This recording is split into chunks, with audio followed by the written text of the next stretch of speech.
Bugun o'sha hamma so'ragan detskiy rejimdan qanaqa qilib chiqarishni ko'rib chiqamiz. Birinchi o'rinda nima qilamiz? O'tgan safargi detskiy rejimga tushirganimizni takrorlaymiz. Qaranglar.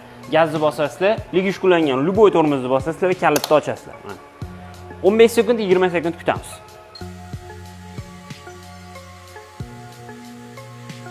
Ko'rib turganinglardek, skorost yondi.